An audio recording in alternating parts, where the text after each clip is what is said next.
سيئات أعمالنا من يهده الله فلا مضل له ومن يضلله فلا هادي له أشهد أن لا إله إلا الله وحده لا شريك له وأشهد أن محمدًا عبده ورسوله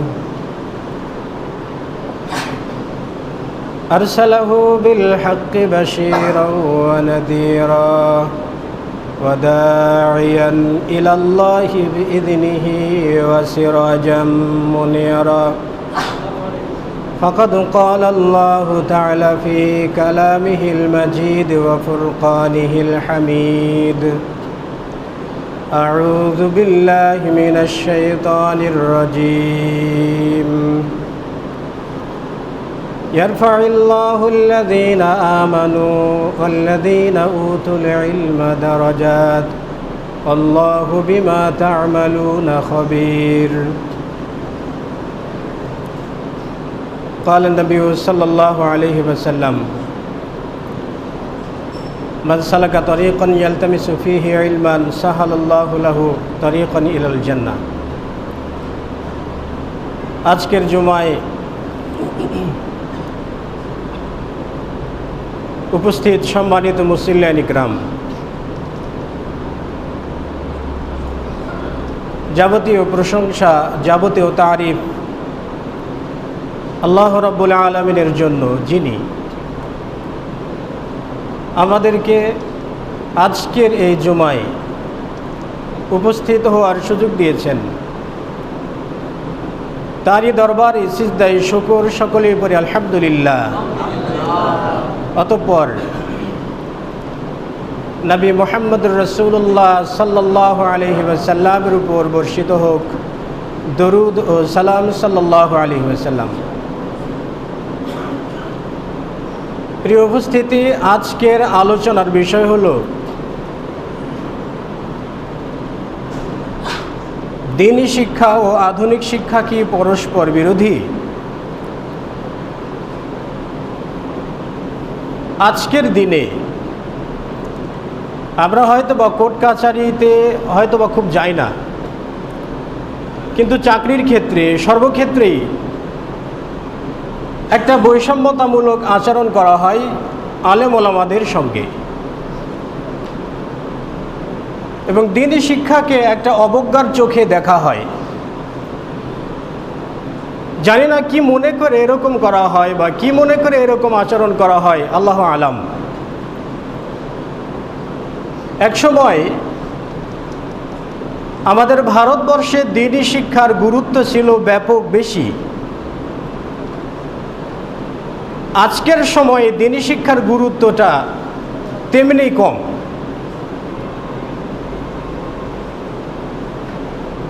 এই ভারতবর্ষে মুসলিমরা সুলতানি আমলের পরবর্তী সময়েও মানুষেরা ইসলামকে ভালোবাসত, ধর্মকে ভালোবাসত।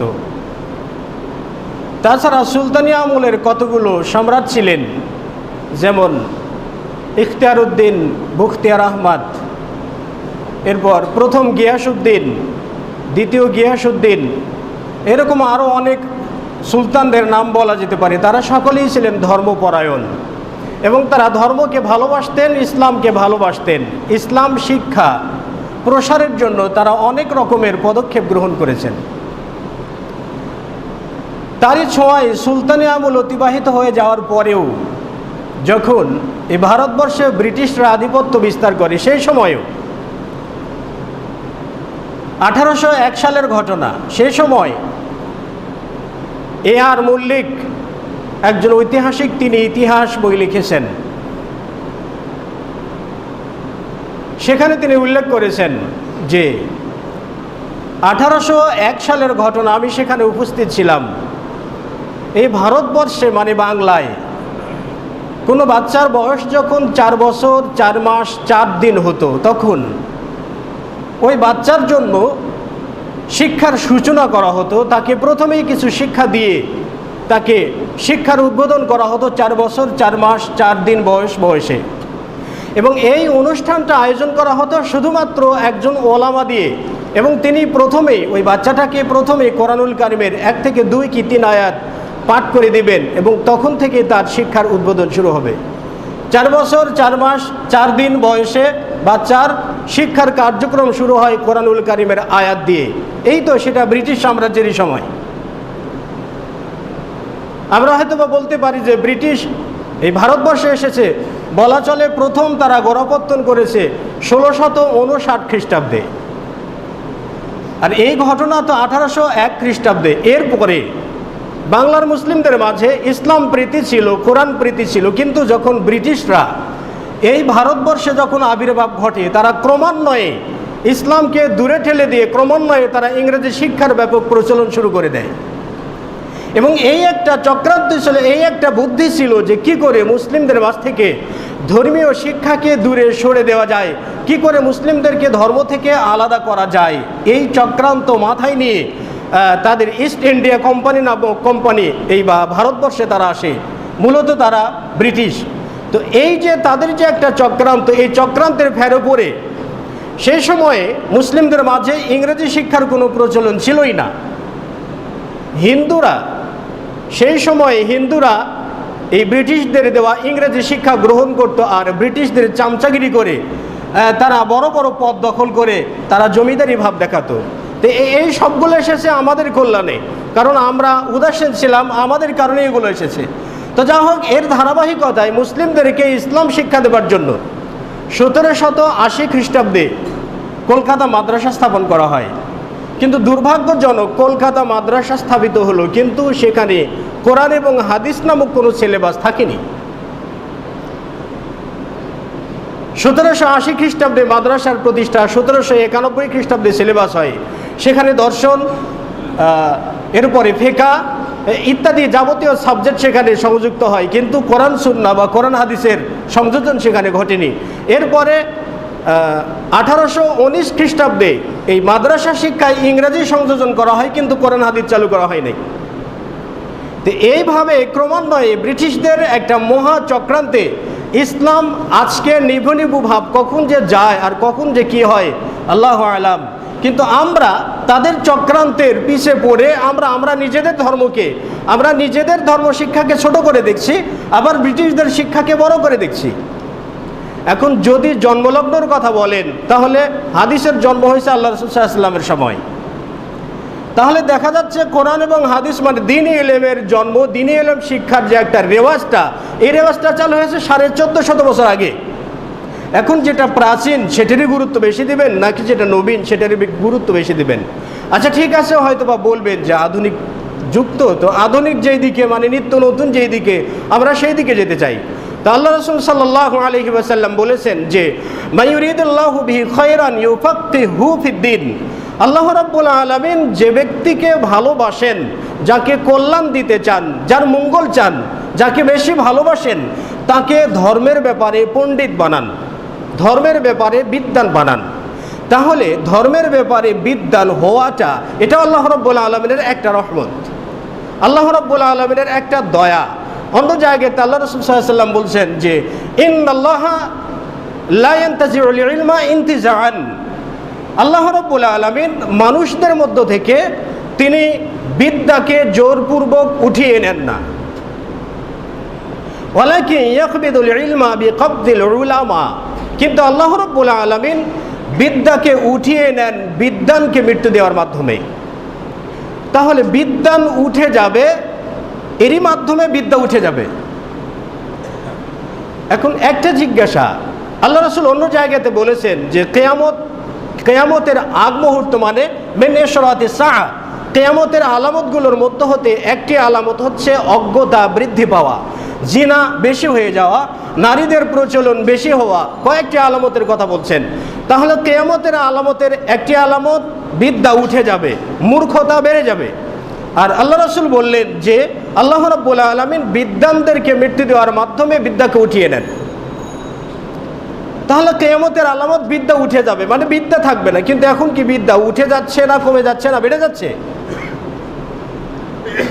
আমি 2009 সালে পত্রিকাতে পড়েছিলাম কুষ্টিয়া বিশ্ববিদ্যালয় থেকে, শুধুমাত্র কুষ্টিয়া বিশ্ববিদ্যালয়ে ইসলামিক স্টাডিজের উপরে পিএইচডি মানে ডক্টরেট ডিগ্রি দেওয়া হয়েছে 180 জনকে, শুধুমাত্র ইসলামিক স্টাডিজের উপরে কুষ্টিয়া বিশ্ববিদ্যালয় থেকে। এখন কুষ্টিয়া বিশ্ববিদ্যালয়, চট্টগ্রাম বিশ্ববিদ্যালয়, ঢাকা বিশ্ববিদ্যালয়, জাহাঙ্গীরনগর বিশ্ববিদ্যালয়, জগন্নাথ বিশ্ববিদ্যালয়, মানে বাংলাদেশে যতগুলো বিশ্ববিদ্যালয় আছে এই সবগুলো বিশ্ববিদ্যালয় থেকে প্রতি বছরে কতজন করে ডক্টরেট ডিগ্রি দিয়ে বের হচ্ছে, প্রতি বছরে কতজন ব্যক্তি মাস্টার্স কমপ্লিট করে বের হচ্ছেন। তাহলে আমরা বর্তমানে বাস্তবতায় দেখছি, আধুনিক যুগে দেখছি, নতুনত্বের যুগে দেখছি যে বিদ্যান বেড়ে যাচ্ছে। আর আল্লাহ রাব্বুল আলামিন, আল্লাহ রাসূল সাল্লাল্লাহু আলাইহি ওয়াসাল্লাম বলছেন যে ইন্নাল্লাহা ইয়ানতাসিউল ইলমা লা ইয়ানতাসিউল ইলমা ইনতিজাআন ওয়ালাকিন ইয়াকবিদুল ইলমা বিকবদিল উলামা। আল্লাহ রাব্বুল আলামিন বিদ্যানকে মৃত্যু দেওয়ার মাধ্যমে বিদ্যাকে উঠিয়ে নেন। আর বিদ্যা উঠে যাওয়া কিয়ামতের আলামত। আল্লাহ রাসূল বলছেন কিয়ামতের আগে আগে বিদ্যা উঠে যাবে। আমরা বাস্তবতায় মানে আধুনিক কালে আমরা দেখছি যে বিদ্যান বেড়ে যাচ্ছে।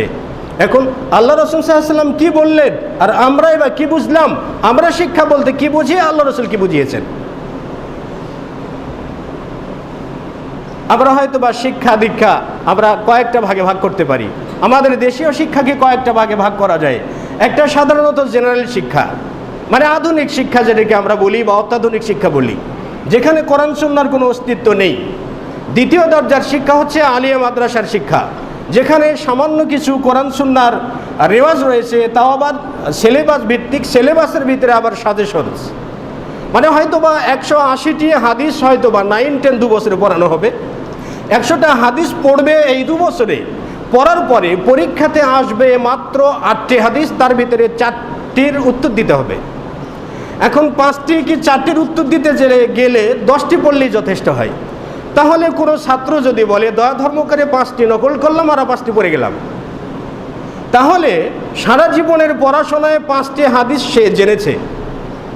এখন হয়তো বা আলেম পাস করতে যে এরকমই, ফাজলে যে হয়তো বা এরকমই, কামেলে এরকমই। এখন সেখানে ধর্মীয় শিক্ষার কতটুকু উপস্থিতি আছে এইটা সাধারণ মানুষের বিবেকেই নাড়া দিবে। আর একটা তৃতীয় শ্রেণীর, যেটা সরকারিভাবে বা সামাজিকভাবে অথর্ব শিক্ষা বলা যায়, সেটা হলো কওমি শিক্ষা। তো কওমি শিক্ষাতে আমরা যতদূর পর্যন্ত জানি এখানে শুধুমাত্র আল্লাহ তাআলার জন্যই দ্বীন ইলম শিক্ষা দেওয়া হয়। আধুনিক শিক্ষার প্রচলন সেখানে নেই। এখানে অতি আধুনিকতার নামে ইসলামকে বের করে দিয়ে শুধু আধুনিক শিক্ষা গ্রহণ করাটা যেমনটাই নিন্দনীয়, তেমনিভাবে শুধুমাত্র দ্বীন ইলমের ভিত্তিতে শুধু কোরআন সুন্নাহ পড়াবেন, ফিকহ পড়াবেন, বাংলা ইংরেজি আধুনিক শিক্ষা কিছুই পড়াবেন না, এটাও নিন্দনীয়। যেমনি কোরআন সুন্নাহর প্রয়োজন আছে তেমনি আধুনিক শিক্ষার প্রয়োজন আছে। তবে এটা এরকম নয় যে আধুনিক শিক্ষা আপনি বিসিএস করলেন, ডক্টরেট করলেন, কিন্তু কোরআন সুন্নাহর মানে আলিফ বা তাস আপনি পড়তে পারেন না, আপনি সূরা ফাতিহার নামও জানেন না, আপনি বিসিএস করেছেন। এখন এই শিক্ষা দিয়ে আপনি কি করবেন? এটা আপনার কি উপকার দেবে? তাহলে আল্লাহ রাসূল যে বললেন বিদ্যা উঠে যাবে বিদ্যান মারা যাওয়ার মাধ্যমে, আমরা দেখছি অসংখ্য অগণিত বিদ্যান জন্ম নিচ্ছে আমাদের মাঝে। তাহলে আল্লাহ রাসূলের এই কথাটা বলার উদ্দেশ্য কি? এই কথাটা বলার উদ্দেশ্য কি? আল্লাহ রাসূল সাল্লাল্লাহু আলাইহি ওয়াসাল্লাম বলেছেন যে মাসালু মা বাসানি আল্লাহু, আল্লাহ রাব্বুল আলামিন আমাকে দুনিয়াতে পাঠাচ্ছেন আমার মাঝে, আর হিদায়াত এবং দ্বীন বিদ্যার মাঝের উদাহরণ হচ্ছে কামাসালিল গায়থিল কাসীর, প্রচুর পরিমাণে বৃষ্টির মতো। যেমন আষাঢ় মাসে প্রচুর পরিমাণে বৃষ্টি হলো, খুব বৃষ্টি হওয়ার পরে জমিনকে আমরা 3 ভাগে ভাগ করতে পারি। আল্লাহ রাসূল জমিনকে 3 ভাগে ভাগ করলেন। এক ধরনের জমিন যেটা উর্বর, এই উর্বর জমিনে যখন পানি হয়, বৃষ্টির পানি হয়, তখন উর্বর জমিটা আরও বেশি উর্বর হয়, সেখানে ঘাস বা উদ্ভিদ, গাছ গাছরা ইত্যাদি জন্ম নেয় এবং এই গাছগুলোর মাধ্যমে পশু পাখি মানুষ উপকার গ্রহণ করতে পারে। আরেক ধরনের জমি বা ভূমি সেটি হচ্ছে ডুবা বা পুকুর, এরকম জাতীয়। বৃষ্টির পানি যদি কোনো ডবায় বা বৃষ্টির পানি কোনো পুকুরে জমাট বাঁধে, তাহলে এই পানিগুলো মানুষ পশুকে পান করাবে, মানুষ হয়তো বা সেটা পান করবে, মানুষ এখান থেকে উপকার গ্রহণ করতে পারে। এবং তৃতীয় শ্রেণীর ভূমি হচ্ছে যেই ভূমিটা মরুভূমি, এরকম জাতীয় ভূমি যেখানে বৃষ্টি হলে চলে যায়, কোনো ফসল উৎপাদন হয় না।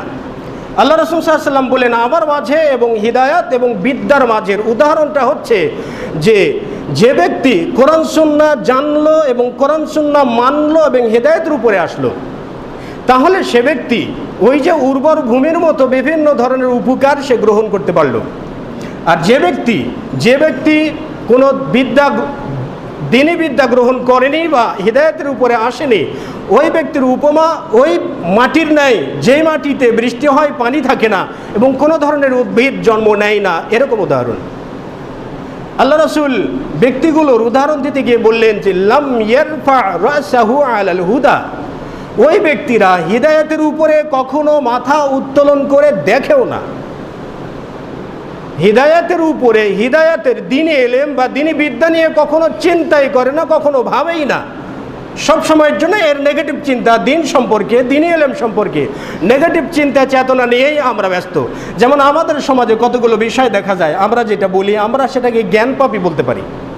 যেমন আমাদের মসজিদেও কতগুলো বিষয় আছে, যেমন এই যে রাজনৈতিক নেতৃবর্গ দেখবেন নির্বাচনের আগে আসবে, নির্বাচনের আগে এসে হয়তোবা মসজিদে আসবে, সালাত আদা করবে, মানুষের সামনে 2-4টা কথা বলবে, আর হয়তোবা মিষ্টি বিতরণ করবে।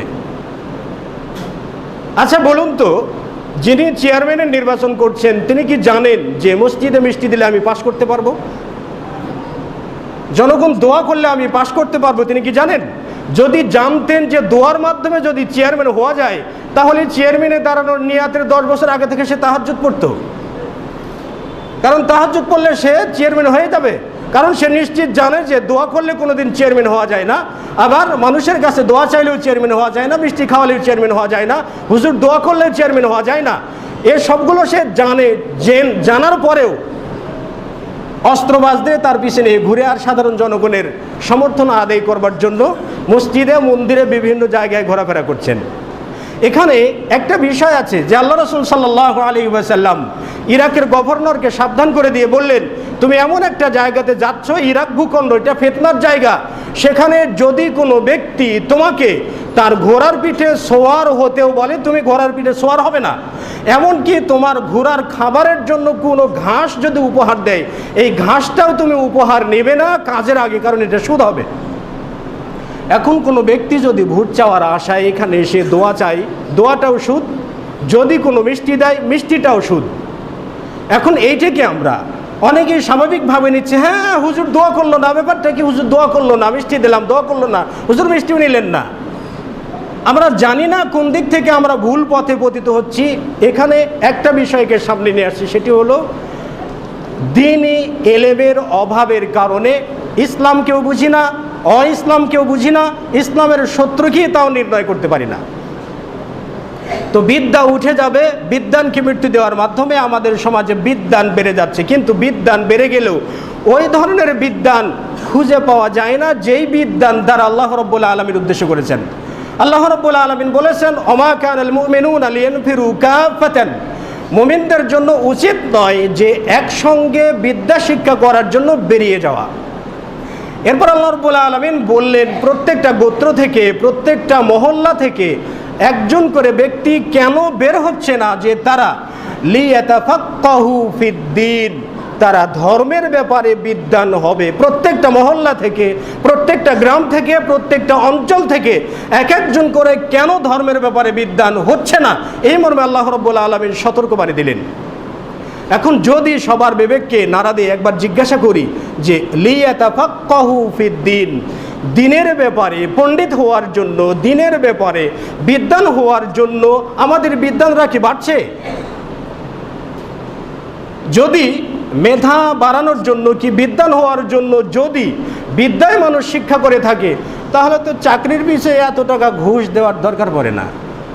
কারণ আমি পড়াশোনা করেছি বিদ্বান হওয়ার জন্য, পড়াশোনা করেছি পণ্ডিত হওয়ার জন্য, পড়াশোনা করেছি শিক্ষিত হওয়ার জন্য, তাহলে তো এত টাকা দিয়ে চাকরির জন্য প্রতিযোগিতা করার দরকার পড়ে না। কারণ আমাদের শিক্ষাটা চাকরি কেন্দ্রিক, চাকরির জন্য, পড়ার জন্য এই চাকরি, এই জন্য বিদ্যার জন্য মানুষ ছুটে না। আমি তাই বলে থাকি, যদি কোনো ব্যক্তি সত্যিকার অর্থে বিদ্যার পিছে ছুটে থাকে তাহলে টাকা পয়সা তার পিছে ছুটবে, আর যদি কোনো ব্যক্তি টাকা পয়সার পিছে ছোটে তাহলে টাকা পয়সা তার থেকে দূরে যাবে।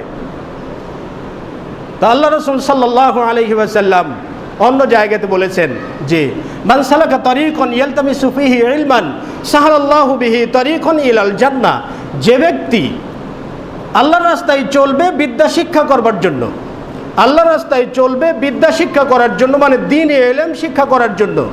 সাহালাল্লাহু বিহি তারিকান ইলাল জান্নাহ, আল্লাহ রাব্বুল আলামিন তার জন্য জান্নাতের পথকে সহজ করে দেবেন। জান্নাতের পথ যে পথে সহজ হয় সে পথে আমরা যাই না। আমি আপনাদের সামনে ব্রিটিশদের উদাহরণ তুলে ধরেছিলাম। ডব্লিউ এডাম তিনি একটা রিপোর্ট পেশ করেছেন। তিনি রিপোর্ট পেশ করেছেন 1807 খ্রিস্টাব্দ থেকে 1814 খ্রিস্টাব্দ পর্যন্ত, এবং আরেকটি রিপোর্ট পেশ করেছেন 1835 খ্রিস্টাব্দ থেকে 1838 খ্রিস্টাব্দ পর্যন্ত। এই রিপোর্টের মাঝে তিনি উল্লেখ করেছেন যে তদানীন্তন সময়ে রাজশাহীর বাঘার কোসবা অঞ্চলে প্রায় 42টি গ্রাম দান করে দেওয়া হয়েছিল শুধুমাত্র দ্বীন শিক্ষার প্রতিষ্ঠান গড়বার জন্য। শুধুমাত্র 42টি গ্রাম দেওয়া হয়েছিল, শুধু দ্বীনি শিক্ষা প্রতিষ্ঠান হবে, ইয়েতিমখানা হবে, এগুলোর জন্যই 42টি গ্রাম দেওয়া হয়েছিল। কিন্তু ব্রিটিশরা যখন এসে যায় এই জায়গাগুলোকে তারা বিভিন্নভাবে অন্যায় অপকর্মে ব্যবহার করে, দ্বীন শিক্ষার কাজে ব্যবহার করেনি। আমরা মুসলিমরা বাঘাতে সেই সময় 100% মুসলিম ছিল, আমরা সেই জায়গাটাকেও রক্ষা করতে পারিনি। কিন্তু আজকে ব্রিটিশরা বলছে যে দ্বীনি ইলম শিক্ষা করা ওইটা শেখেলে, আধুনিকতার ছোঁয়া সেখানে নেই। আচ্ছা বলুন তো, আসলে দ্বীনি ইলম শিক্ষা করাটাই আধুনিক, নাকি আধুনিক নামে যে শিক্ষাটা আমরা গ্রহণ করছি সেটা আধুনিক? একটা হাদিস আপনাদের সামনে উপস্থাপন করছি। আল্লাহ রাসূল সাল্লাল্লাহু আলাইহি ওয়াসাল্লাম বলেছেন, মুসা আলাইহিস সালাতু ওয়াসালাম একবার তিনি বনী ইসরাঈলদের মাঝে বক্তব্য দিচ্ছিলেন। কোন একজন ব্যক্তি তাকে জিজ্ঞাসা করছেন যে আমাদের সময়ে আমাদের মাঝে সবচাইতে জ্ঞানী ব্যক্তিকে? মুসা আলাইহিস সালাতু ওয়াসালাম বললেন, আমি সবচাইতে বেশি জ্ঞানী। আল্লাহ রাব্বুল আলামিন মুসা আলাইহিস সালাতু ওয়াসালামের উত্তরটা ভালোভাবে নেননি, পছন্দ করেননি। আল্লাহ রাব্বুল আলামিন মুসা আলাইহিস সালাতু ওয়াসালামকে বললেন, তোমার চাইতেও একজন জ্ঞানী ব্যক্তি আছেন যিনি দুই নদের মাঝখানে অবস্থান করছেন, অর্থাৎ তিন নদীর মাথা যেখানে অবস্থিত সেখানে তিনি অবস্থান করছেন। বি মাজমাইল বাহরাইনি, দুটো নদীর মিলন কেন্দ্রের জায়গাতে তিনি অবস্থান করছেন। মুসা আলাইহিস সালাতু ওয়াসালাম বললেন, আমি কোথায় পাবো তাকে, কি করে তার সঙ্গে আমি সাক্ষাৎ পাবো? আল্লাহ রাব্বুল আলামিন বললেন, তুমি তোমার একটা পুটলা নাও, পুটলাতে দুটো মাছ নাও, দেখবা মাছ যখন সমুদ্রের ভিতরে হারিয়ে যাবে ওটাই তোমার গন্তব্য। মুসা আলাইহিস সালাতু ওয়াসালাম কথা মতো তিনি মাছ নিলেন এবং যাচ্ছেন, পথে যাচ্ছেন, নদীর ধার দিয়ে চলে যাচ্ছেন। তার সাথে খাদেম নিলেন ইউশা ইবনে নুন। ইউশা ইবনে নুন মুসা আলাইহিস সালাতু ওয়াসালামের সাথে যাচ্ছেন, কিন্তু জায়গা ছেড়ে এক জায়গাতে ক্লান্তি অনুভব করছেন, সেখানে তারা বিশ্রাম নিয়েছেন। পাথরের উপরে মাথা রেখে বিশ্রাম নিয়েছেন মুসা আলাইহিস সালাতু ওয়াসালাম। আল্লাহর ওয়াস্তে সেখানেই মাছগুলো বের হয়ে সমুদ্রে চলে গেছে। মুসা আলাইহিস সালাতু ওয়াসালামও বুঝতে পারেননি, তার খাদেম ইউশা ইবনে নুন বুঝতে পারেননি। তারা সেখান থেকে জাগ্রত হয়ে আরও অনেক দূর চলে গেলেন। মুসা আলাইহিস সালাতু ওয়াসালাম তার খাদেম ইউশা ইবনে নুনকে বলছেন, আরে পেটে তো ক্ষুধা লেগেছে, আর তো পেট চলে না, দেখি রুটি বের করো তো, খাওয়া যায় কিছু। ইউশা ইবনে নুন পোটলা খুলে দেখছে রুটি আছে, মাছ নেই। মুসা আলাইহিস সালাতু ওয়াসালাম বললেন, ইউশা ইবনে নুন মুসাকে বললেন, আমি আপনাকে বলতে ভুলে গিয়েছিলাম, আমি তো আর তখন খুলি নাই, মাছ তো দেখছি না, হারিয়ে গেছে। মুসা আলাইহিস সালাতু ওয়াসালাম বললেন, ওটাই আমাদের গন্তব্য, আবার ব্যাক করে চললেন। তো আসার পরে দেখছেন যে ওই যে বি মাজমাইল বাহরাইনি, মানে দুটো নদের দুটো সমুদ্রের মিলন কেন্দ্র, সেখানে একজন ব্যক্তি চাদর মুড়ি দিয়ে বসে আছেন। মুসা আলাইহিস সালাতু ওয়াসালাম সালাম দিলেন, আসসালামু আলাইকা, আপনার উপরে শান্তি বর্ষিত হোক। এখন ওই চাদরে আবৃত ব্যক্তি বলছেন, আরে এই অঞ্চলে আবার সালামের প্রচলন করলো কে? কে সালাম দেয়? মুসা আলাইহিস সালাতু ওয়াসালাম বলেন, আনা মুসা, আমি মুসা আলাইহিস সালাতু ওয়াসালাম। লোকটি জবাব দিচ্ছেন, ও মুসা বনু ইসরাইল, আরে ঠিকই বনি ইসরাইলের মুসা। মুসা বলেন, হ্যাঁ আমি বনি ইসরাইলের মুসা। এরপরে মুসা বলছেন, আমি কি আপনার সঙ্গে সাথী হতে পারি, কিছু শিক্ষা গ্রহণ করতে পারি আপনার কাছে? দেখুন সবক কোথায়। ব্যক্তি তাকে চাদরে মোড়া ব্যক্তি বলছে, ইন্নাকা লান তাস্তাতিআ মাইয়া সাবরা, যে মুসা তুমি আমার সঙ্গে ধৈর্য ধারণ করতে পারবে না। তার মানে আমার শিক্ষা গ্রহণ করতে যে ধৈর্যের প্রয়োজন, যে মর্যাদার প্রয়োজন, যে মেন্টালিটির প্রয়োজন, সেই মেন্টালিটি তোমার মাঝে নাই, তুমি কি শিখবে? এটা সরাসরি বললেন না, তুমি আমার সঙ্গে ধৈর্য ধারণ করতে পারবে না। মুসা আলাইহিস সালাতু ওয়াসালাম বললেন, পারবো, ঠিক আছে। তো দুজন চলছেন, তো এক জায়গাতে নদী পার হবেন। নদী পার হতে যে ওই চাদরে আবৃত ব্যক্তি তিনি নদী পার হচ্ছেন, সংক্ষিপ্ত করে বলছি, বৃহৎ একটি ঘটনা। তো তিনি যাচ্ছেন নদীতে, একটা নৌকায় পার হচ্ছেন, নৌকার উপরে মুসা আলাইহিস সালাম এবং তার উস্তাদ, তারা দুজনই নৌকার উপরে উঠে বসেছেন। তো নৌকার উপরে উঠে বসার পরে দেখছেন একটা চড়ুই পাখি। চড়ুই পাখি, যেই চড়ুই পাখি আমরা যেটা বুঝি, চড়ুই পাখি বাসা বাড়ি বা ঘর বাড়িতে জায়গা বাসা বাঁধে, ছোট্ট পাখি। একটা চড়ুই পাখি এই নায়ের একটা কাঠের উপরে, একটা গলির উপরে আসলো। এসে এই চড়ুই পাখি নৌকা থেকে নেমে যে সমুদ্রে চড়ুই পাখি সমুদ্র থেকে 1 ঠোকর অথবা 2 ঠোকর পানি নিলেন, নিয়ে আবার নৌকায় এসে বসে পড়ল। এখন এই চাদরে আবৃত ব্যক্তি মুসা আলাইহিস সালামকে বলছে, ও মুসা, তোমার বিদ্যা আর আমার বিদ্যা, মানে আমি যা বিদ্যা অর্জন করেছি, তুমি যা বিদ্যা অর্জন করেছো, এই সমুদায় বিদ্যা, এই যে সমুদ্র থেকে একটা অস্ফুর চড়ুই পাখি যতটুকু পরিমাণ পানি নিতে পারলো, আমাদের বিদ্যা সমুদ্র পরিমাণ বিদ্যার থেকে সামান্যতম আমরা গ্রহণ করতে পারিনি। একটা চড়ুই পাখি যতটুকু পানি আহরণ করতে পারলো, আল্লাহ রাব্বুল আলামিনের জ্ঞান ভাণ্ডার থেকে আমরা এতটুকু সামান্য পরিমাণও আমরা পানি নিতে পারিনি। অন্য একটা বর্ণনায় পাওয়া যায়, একটা সূচের পিছনে একটা ছিদ্র আছে না, এই ছিদ্রতে যতটুকু পরিমাণ পানি ধরে, এই সমুদ্রের পানি আর এই ছিদ্রের পানি আর পৃথিবীর জ্ঞান আল্লাহ রাব্বুল আলামিনের জ্ঞানের সমান উদাহরণ। অর্থাৎ এই সাগর সম জ্ঞান আল্লাহ রাব্বুল আলামিনের, আর এই সূচের পিছনের এই ছোট্ট ছিদ্র অংশটুকু, এটাই মানুষের বিদ্যা। এই জন্য আলবার্ট আইনস্টাইনকে একজন দার্শনিক বলেছিলেন যে হোয়াট ইজ গড, গডকে, ঈশ্বরকে, আল্লাহকে, ভগবানকে, আল্লাহ কোথায়, আসলে গড বলতে কিছু আছে কি? এই কয়েকটি জিজ্ঞাসা আলবার্ট আইনস্টাইনকে একজন দার্শনিক দিলেন।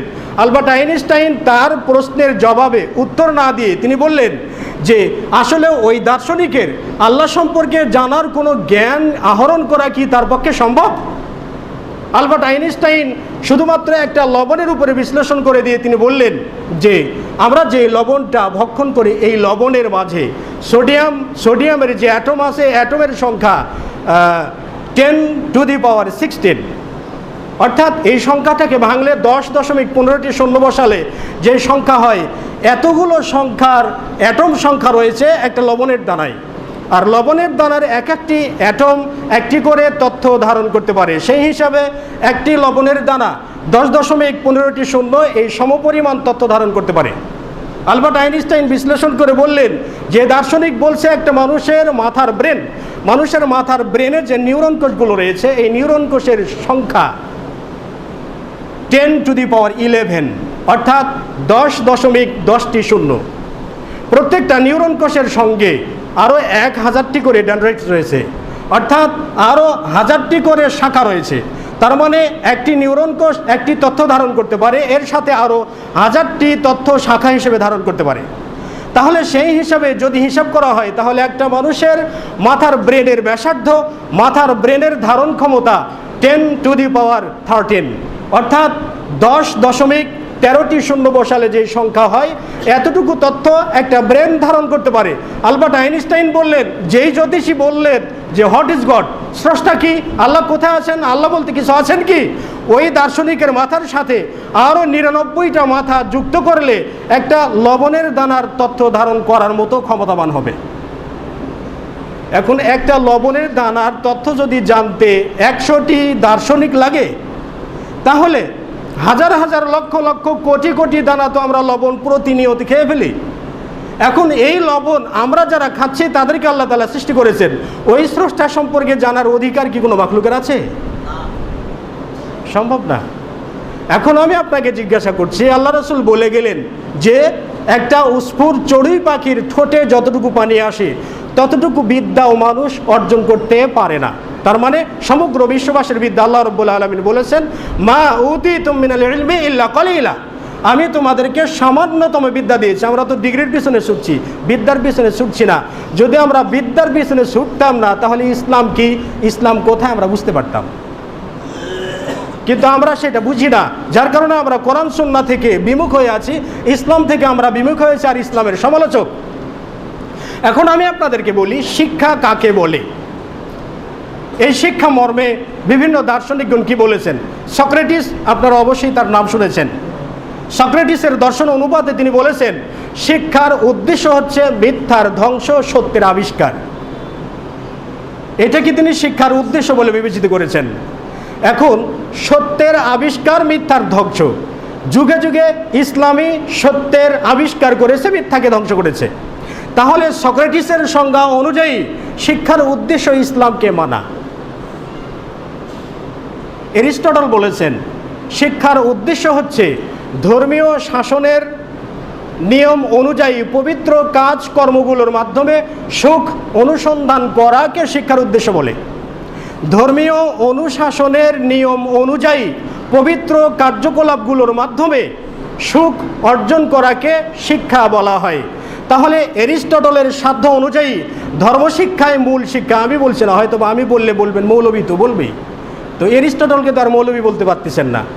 এরিস্টটল বলেছেন যে শিক্ষার উদ্দেশ্য এটা ধর্মীয় অনুশাসনের নিয়ম অনুযায়ী পবিত্র কাজকর্ম করার মাধ্যমে সুখ অনুসন্ধান করাকে শিক্ষা বলা হয়। আরেকজন দার্শনিক রয়েছেন আল্লামা ইকবাল, যাকে কবি ইকবাল আমরা আল্লামা ইকবাল বলে থাকি।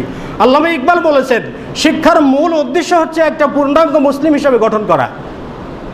তাহলে যদি কোনো ব্যক্তি পূর্ণাঙ্গ মুসলিম না হতে পারে, সে ব্যক্তির শিক্ষার কোনো উদ্দেশ্য কিছুই সে আদা করতে পারেনি।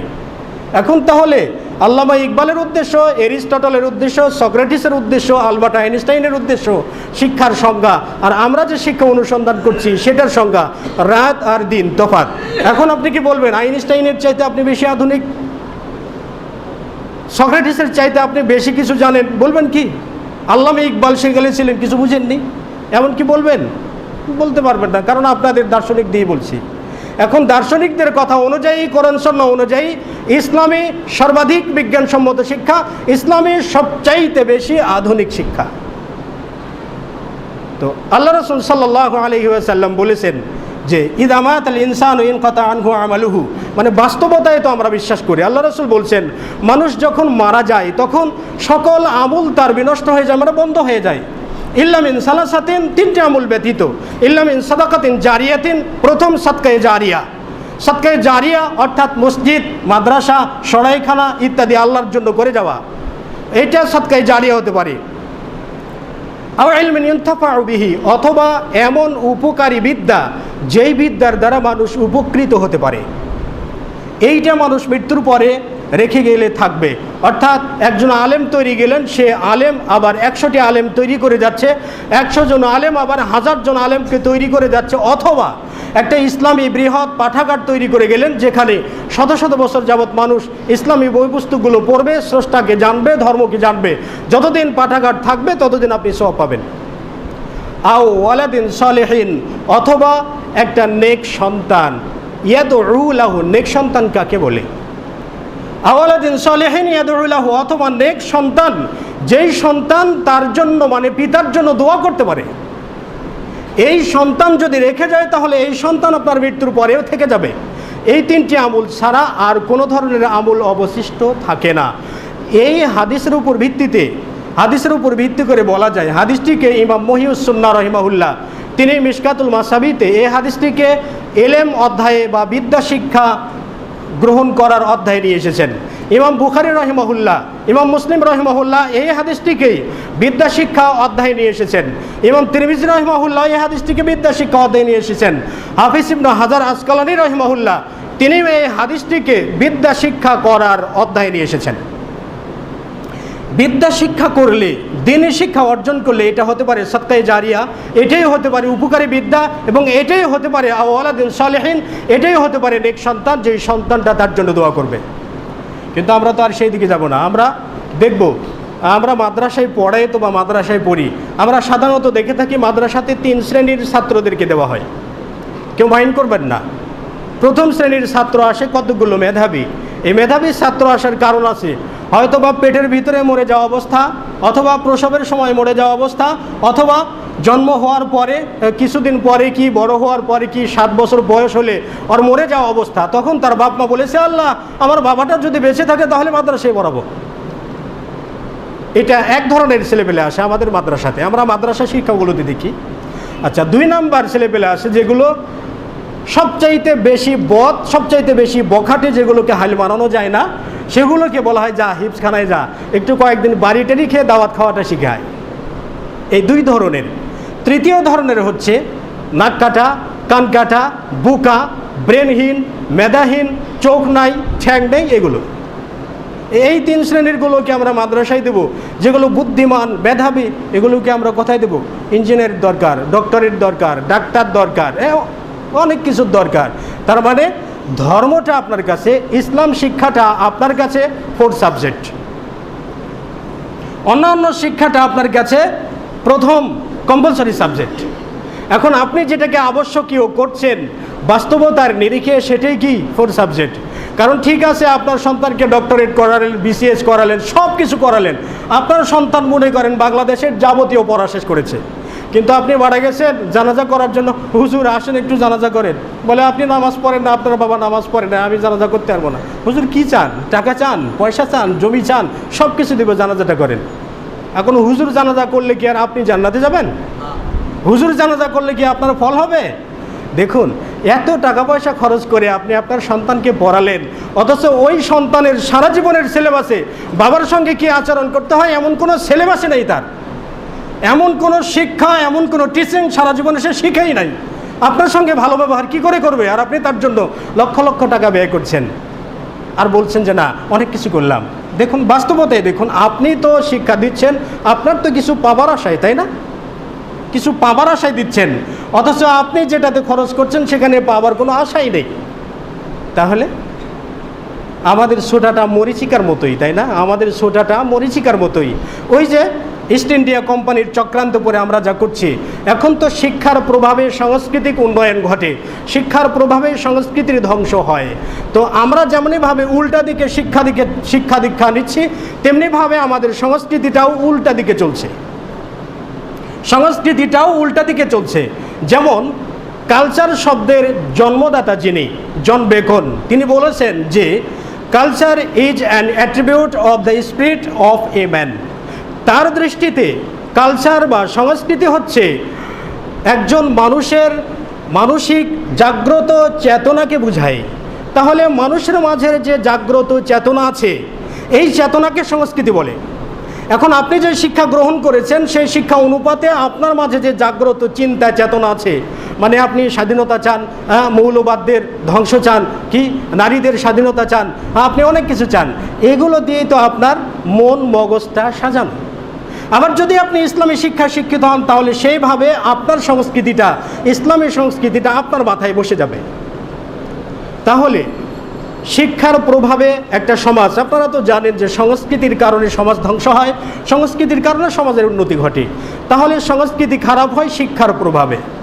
এখন যদি ধর্মীয় শিক্ষা আমাদের মাঝে না থাকে, তাহলে আমরা ভালো সংস্কৃতির আশা করতে পারি না, কোনো দিনে আমরা পারি না, কখনোই ভালো সংস্কৃতির আশা করতে পারি না, আমরা জানতেও চেষ্টা করি না। দেখুন আল্লাহ রাসূলের সাহাবী কায়েস বিন সাবেত থেকে বর্ণিত, তিনি বর্ণনা করেছেন যে আমি একবার দামেস্কের মসজিদে আবু দারদার সাথে বসে আছি।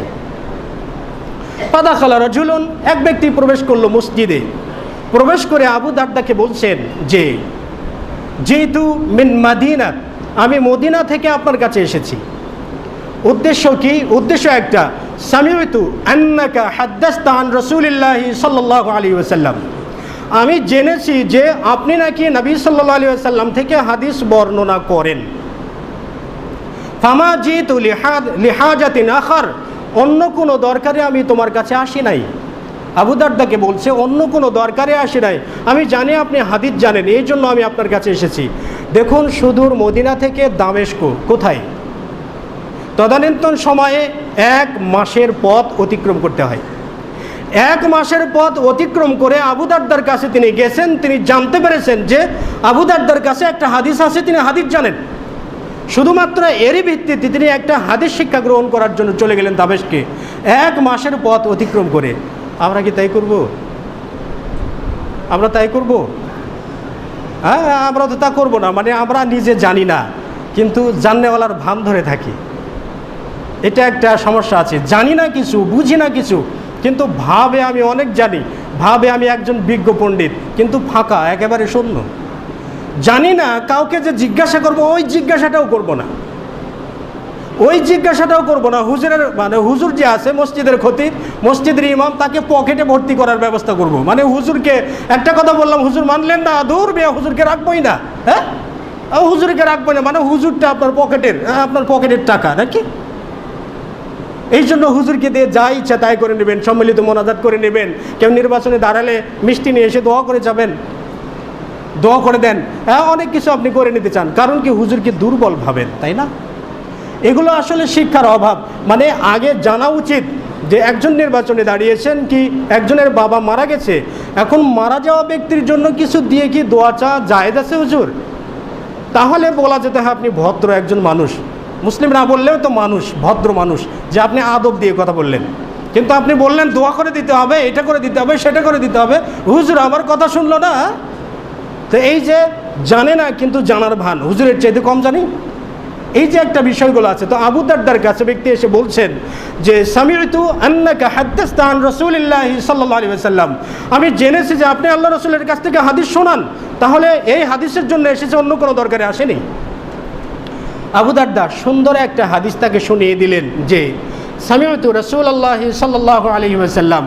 আবু দারদা বলেন যে আমি আল্লাহ রাসূলের কাছে শুনেছি, তিনি বলেছেন যে মান সালাকা তরিকন ইয়ালতামিসু ফিহি ইলমান সালাকাল্লাহু বিহি তরিকন ইলাল জান্নাতি, যে ব্যক্তি দিন শিক্ষার জন্য আল্লাহর রাস্তায় চলে, আল্লাহ রাব্বুল আলামিন তার জন্য জান্নাতের রাস্তায় তাকে চলান, মানে জান্নাতের পথ তার জন্য সহজ করে দেন।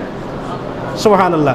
ব্যক্তি হাদিস শুনতে এসেছেন এবং সুন্দর একটা হাদিস আবু দারদা তাকে উপহার দিলেন এবং আরও বললেন, আবু দারদা আরও বললেন, তিনি বললেন যে ওয়াইন্নাল হিতান ওয়াইন্নাল মালাইকাতা লা তাদউ আদনিহাতাহা রিদান লিতালিবিল ইলমি, নিশ্চয়ই আল্লাহ রাব্বুল আলামিনের ফেরেশতাগণ পায়ের নিচে পর বিছিয়ে দেন ওই সকল ব্যক্তিদের যারা আল্লাহর রাস্তায় বিদ্যা শিক্ষা করার জন্য বেরিয়ে যান।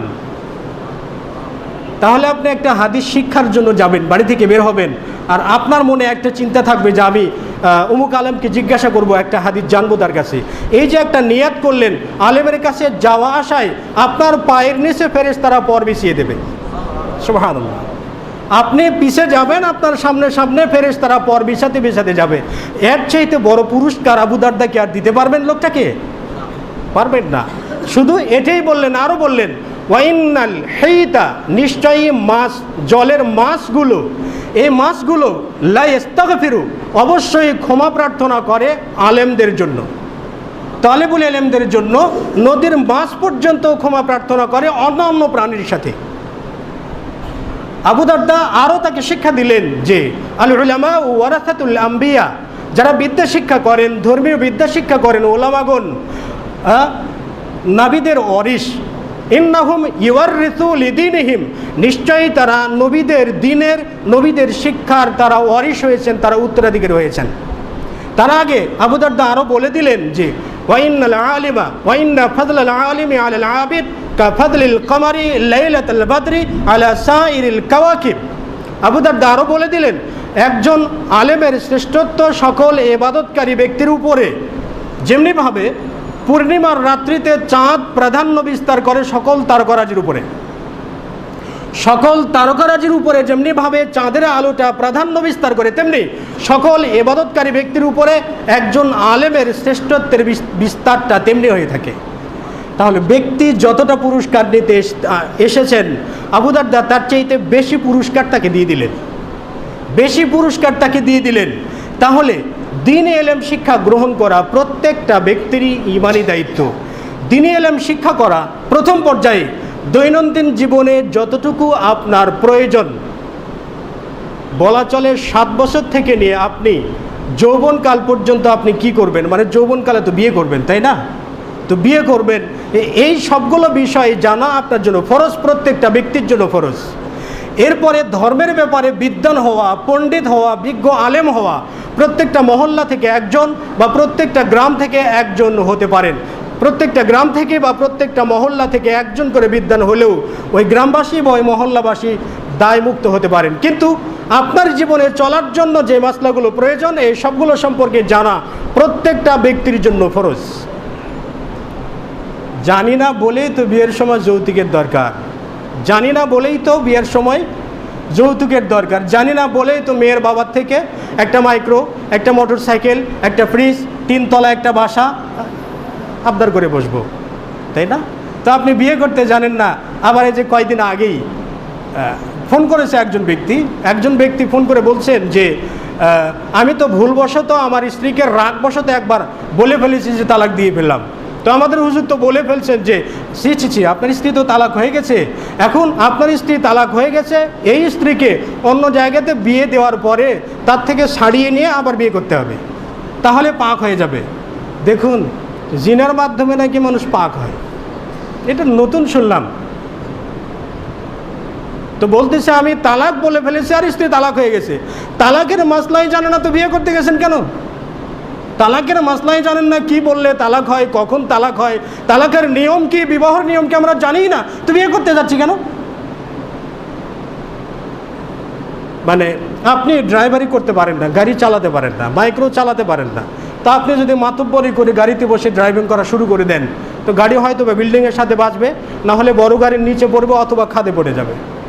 তো আপনি ইসলাম সম্পর্কে কিছু জানেন না, আপনার জীবন সম্পর্কে কিছু জানেন না, তাহলে জীবন চালাচ্ছেন কি দিয়ে? জীবনটা আপনি চালাচ্ছেন কি দিয়ে? বলে ধান্দার উপর দিয়ে। ধান্দার উপর দিয়ে জীবন চালাচ্ছি, মন যা চাই তাই করছি, তাহলে কি চলে? মন যা চাই, আমার জমি আছে, আমার হয়তো বা 5 বিঘা জমি আছে, আপনার মন চাচ্ছে যে হুজুরের 1 বিঘা জমিতে আমি একটু হাল চাষ করব জোর করে, তো আমি কি আপনাকে ছেড়ে দেবো না, মাথা লাল করে দেবো? শুধু আমি না, সবাই দেবে। তো ওখানে আপনি ধান্দা করেন তো একটু পারেন। কিন্তু ইসলাম মানার ক্ষেত্রে, ইসলাম জানার ক্ষেত্রে যেটা আমরা করছি, ইমাম বুখারী রহিমাহুল্লাহ তিনি তার বর্ণাঢ্য জীবনে শিক্ষা গ্রহণ করতে যেয়ে তিনি শুধুমাত্র 16 বছরই ব্যয় করেছেন বুখারী শরীফ লেখার জন্য। এই 16 বছরে একটা অঞ্চল থেকে অন্য অঞ্চলে, সে অঞ্চল থেকে অন্য অঞ্চলে একটা হাদিস জানার জন্য তিনি ছুটে বেরিয়েছেন। এমনকি কোনো উস্তাদের কাছে গিয়েছেন, বুখারীর ভাষ্যকারদের মতে এক উস্তাদের কাছে ইমাম বুখারী চলে গেছেন হাদিস শোনার জন্য। ওই উস্তাদ তাকে ধরে বসেছেন, উস্তাদের কাছে হাদিস জানতে চাচ্ছেন, ইমাম বুখারী বলছেন আর উস্তাদ তার কাছে হাদিস বলছে, ইমাম বুখারী শুনছেন। এই যে শুনতে শুনতে ঘন্টার পরে ঘন্টা তিনি অতিবাহিত করে ফেলেছেন, তিনি জানেনই না সময় তার কোন দিক দিয়ে অতিবাহিত হয়ে গেছে। আর আমরা তাহলে বলুন, আমরা জাতি হিসেবে কতটা পরিত্রাণ পাবো বা কতটা মুক্তি পাবো আল্লাহ আলাম।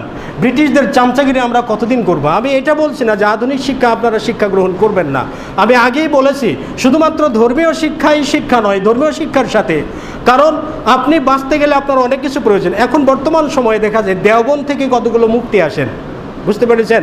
কেউ থাকলে মাইন্ড করবেন না। দেওবন্দ থেকে ইফতা বিভাগ থেকে পড়ে ফতোয়া বিভাগে পণ্ডিত হয়ে বেরোয়েছেন, অথচ তার জন্মভূমি বাংলাদেশ, বাংলাদেশের তিনি একজন নাগরিক, বাংলাতে তিনি তার নামটাও লিখতে জানেন না। এখন আপনি কি বলবেন? তো সেই জন্য বলি যে একেবারেই আধুনিক শিক্ষা থেকে বিমুখ থাকা যেমন মূর্খতা, আবার আধুনিক শিক্ষায় ডুব দিয়ে ইসলামকে অবহেলা করা, এটা তো আবু জেহেল মার্কা কাজ। এই জন্য আল্লাহ রাব্বুল আলামিন আমাদের মাঝে বুঝ দান করুন, সঠিক বুঝ দান করুন, যাতে আমরা আল্লাহ রাব্বুল আলামিনের দেওয়া কোরআন এবং নবী সাল্লাল্লাহু আলাইহি ওয়াসাল্লামের সহিহ সুন্নাহ সম্পর্কে সম্যক জ্ঞান অর্জন করতে পারি, উপযুক্ত বিদ্যা অর্জন করতে পারি এবং তদ অনুযায়ী আমরা আমল করতে পারি। আল্লাহ রাসূল সাল্লাল্লাহু আলাইহি ওয়াসাল্লাম বলেছেন, মাসতামা কওমুন ফি বাইতিন মিন বুয়ুতিল্লাহি ইয়াতলুনা কিতাবাল্লাহি ওয়া ইয়াতাদারাসুনাহু বাইনাহুম, যে কোনো একটা বাড়িতে বা কোনো একটা ঘরে যদি কয়েকজন ব্যক্তি জমা হয়, একত্রিত হয়, ইয়াতলুনা কিতাবাল্লাহ, যেখানে আল্লাহর কিতাব তেলাওয়াত হয়, ওয়া ইয়াতাদারাসুনাহু বাইনাহুম, এবং তাদের মাঝে কোরআন সুন্নাহর দর্স হয়, তালিম হয়, মানে হাদিসের জিজ্ঞাসা, হাদিসের জবাব, এসবগুলো হয়, সেখানে আলোচনা হয়, তাহলে গাশিয়াতুহুমুর রহমাত, রহমত তাদেরকে বেষ্টন করে রাখে, হাফাতুহুমুল মালাইকা, ফেরেশতারা তাদেরকে উপরে ছায়া দিয়ে রাখে। নাসালাত আলাইহিমুস সাকিনা, তাদের উপরে শান্তি বর্ষিত হয়। উদাহরণস্বরূপ এই যে যখন গুড়ি গুড়ি বৃষ্টি হয় না, ফেরেশতারা আপনাকে কিভাবে বেষ্টন করে রাখবে। গুড়ি গুড়ি বৃষ্টি হলে দেখবেন মুরগির বাচ্চা, একটা মুরগির হয়তো বা 10টা বাচ্চা থাকতে পারে, কিন্তু ওই বড় মুরগিটা মানে মা, যে এই মা সবগুলো বাচ্চাকে তার পাখার ভিতরে ঢুকে নিয়ে আস্তে করে যেখানে বৃষ্টি হচ্ছে না সেখানে যায় এবং তার বাচ্চাগুলোকে বাঁচানোর চেষ্টা করে। ঠিক তেমনি হয়তোবা ফেরেশতাদের আকৃতি তো বলতে পারবো না, তো হয়তোবা ফেরেশতারা ঠিক তেমনি তাদের বাহু দিয়ে এরকম জমায়েতকে, এইরকম দলকে তারা বেষ্টন করে রাখে এবং তাদের জন্য মাগফিরাত কামনা করতে থাকে। তাহলে এর চাইতে ফজিলতের আর কিছু থাকে? পৃথিবীতে এমন কোনো আমল নেই যে আমলটা করলে ফেরেশতারা পায়ের নিচে পর বিছায়, তাদের পাখা বিছিয়ে সম্মান জানায়, অভ্যর্থনা জানায়, এমন কোনো আমল আমার জানা নেই, শুধুমাত্র দ্বীন এলেম শিক্ষা করা ছাড়া। দ্বীনে এলেম শিক্ষা করা ছাড়া, দ্বীনে এলেম ছাড়া অসংখ্য অগণিত দার্শনিক পথভ্রষ্ট হয়েছেন এবং হওয়ার সম্ভাবনাও থাকে। এই জন্য ভিত্তি হিসেবে দ্বীনে এলেম জরুরি। সেই জন্য আলবার্ট আইনস্টাইন তারা ধর্মের ব্যাপারেও বেশ ঘাটাঘাটি করতেন, ধর্মের ব্যাপারেও তারা জানাশোনা ছিলেন। আলবার্ট আইনস্টাইন তার একটা মন্তব্যে বলেছেন, এই বিচরণশীল পৃথিবীতে আমরা যা কিছু দেখি এই সব কিছুর নিয়ন্ত্রক একজন রয়েছেন, তিনি হচ্ছেন মহান স্রষ্টা আল্লাহ রাব্বুল আলামিন। যদি কোনো ব্যক্তি সুস্থ ধারায় চিন্তা করে বিদ্যা অর্জন করেন তাহলে সে ব্যক্তি স্রষ্টাকে খুঁজে পাবেন এবং দ্বীনকে খুঁজে পাবেন।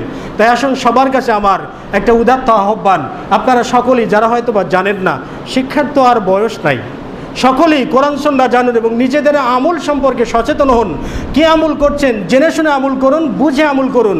আল্লাহ রাব্বুল আলামিন আমাদের সকলকেই সেই তৌফিক দান করুন। আল্লাহুম্মা আমিন।